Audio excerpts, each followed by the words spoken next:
Magandang araw mga kaibigan. Bigyan natin ng reaction opinion itong post ng Pinoy Trending. Kaugnay ito sa pahayag ni General Browner, ang AFP Chief of Staff. Ngayon, medyo mainit ang tensyon ng Pilipinas at China. So, ito ang nakalagay dito Pag nagkagulo, siyempre, tayo muna makikipagyera. Handang makipagyera ang kasundaluhan. And then, but we are expecting also reinforcement or help from our ally. Sino ba yung ally? Amerika. Pag nagkagulo, kanino makipagyera? China ba? Nagtatanong lang naman. Kasi nga, may sigalot sa West Philippine Sea with China. Yan ang kanyang statement. Basahin ko lang ang buong posa. General Browner umaasa na tutulungan ng iba't ibang bansa ang Pilipinas kapag nagkaroon ng gera. Umaasa si AFP Chief of Staff General Romeo Browner natutulungan ang Pilipinas ng iba't ibang bansa kasama na ang Amerika kung magkakaroon ng digmaan. Ayon kay Browner, isa sa mga plano nila ay ang depensahan ng Pilipinas ng 20 hanggang 30 na araw habang naghihintay sa paparating na tulong mula sa mga kaalyadong bansa. Sabi ng Chief of Staff, ang utos ng ating Pangulo si President Marcos Jr. is that we should be able to fight and preserve our forces for at least 20 hanggang 30 days. Matatanda ng isa ito sa mga pinaghahandaan ng AFP sa gitna ng agawan ng teritoryo sa West Philippine Sea sa pagitan ng Pilipinas at China. Okay. Let's learn from history. I don't know kung alam ba ito ni General Browner. I hope alam niya man niya siguro. Military history, World War II ba? Ang Philippine government before World War II, naghanda na. Nakikita nila yung posibleng giyera with Japan. Kaya 1935, na-establish ang Armed Forces of the Philippines. Ang Philippine Commonwealth Government, President Quezon, kinuha nila si General MacArthur as military advisor. Si General MacArthur naghanda ng depensa ng Pilipinas na ang design is kung atakihin ng Japan ang Pilipinas, mag-retreat ang lahat ng puwersa sa Bataan. Yan, doon ang last defense sa Bataan. So, yun na. Alam nyo, Commonwealth government pa tayo noon. So, under pa tayo ng Amerika. Nag-promise ang mga Amerikano na tutulungan tayo. The same thing ngayon. Nag-promise ang Amerikano, tutulungan tayo in case makipaggera sa China. Ironclad commitment daw. Anong nangyari? Lumaban, Philippine-American Forces. May dumating bang tulong? Wala. As in, wala. Pinabayaan ang Filipino-American Forces sa Bataan, kaya napilitan silang mag-surrender after how many days of fighting. Dahil wala namang bala, walang pagkain, walang gamot, walang. Ang meron lang tapang.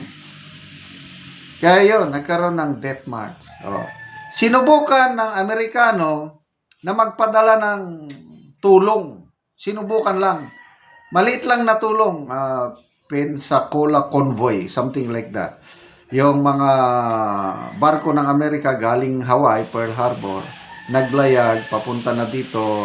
Kailang pagdating sa Australia, From Australia, papunta na sana dito sa Pilipinas yung tulong ba, supplies, war supplies. Mamaya pinabalik. hindi pinatuloy. Ano ba?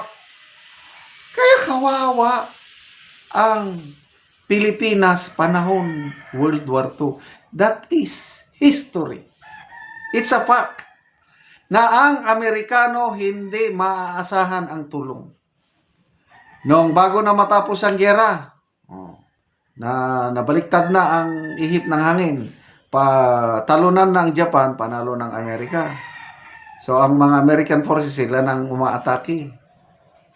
Ang desisyon na naman ng American government, i-bypass nilang Pilipinas. Ayaw na nilang punta ng Pilipinas para i-liberate from the hands of the Japanese.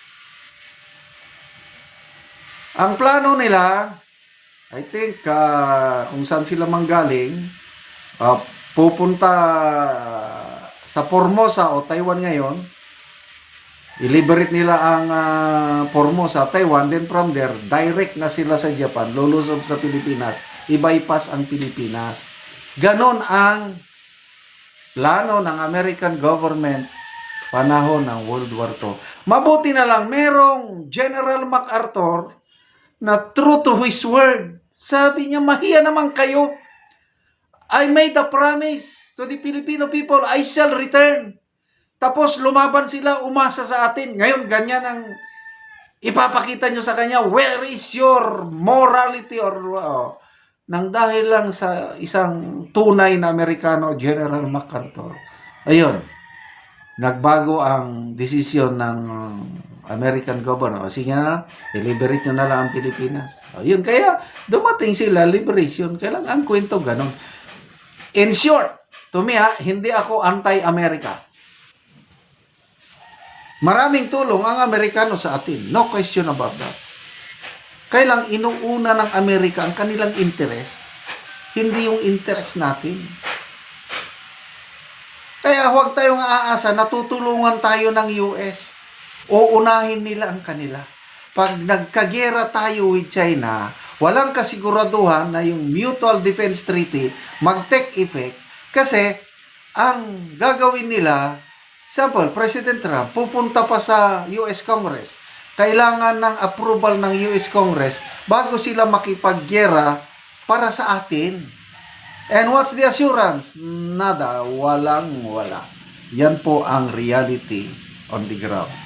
Kaya makipaggera, sana kayo na lang makipaggera. Yung mga matatapang na senador, sana sila na lang makapaggera. Si Commodore Tariela, sana siya na lang makipaggera. Iwasan natin ng gera. Friends to all, enemy to no one. Salamat mga kaibigan sa inyong pagsubaybay sa ating channel. Nakakatulong kayo ng malaki sa tribong talanding ng Bukidnon dahil ang income natin sa channel na ito is pantulong po sa tribo. Namimigay tayo ng libreng yero at pako para makapagpatayo sila ng mas maayos na tirahan. Panoorin nyo ang video na ito. Taga ano gero?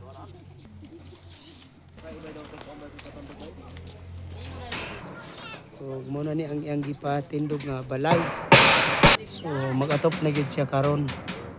Pakod imang si mama no. Grabe na po orange big.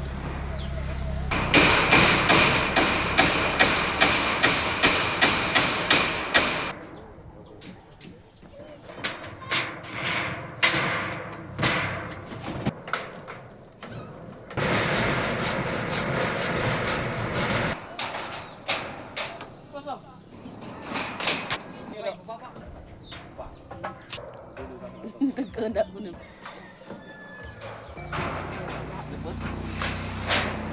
Ay, panda. Hindi ko lagi na yun.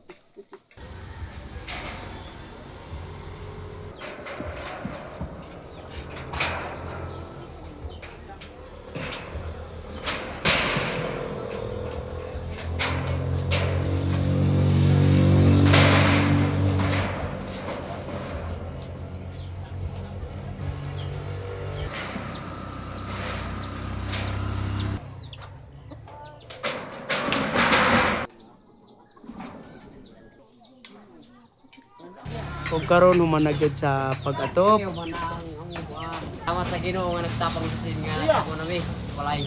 Oo. Wala pang tabang kasi, di pa mi makabalay kay wala pa mi kuan. Di pa mi makabalay kay wa mesin. Oo. Salamat mi sa Ginoo kanay kuan pa tabang mga sin. Oo. So, unsa day mong trabaho di ay?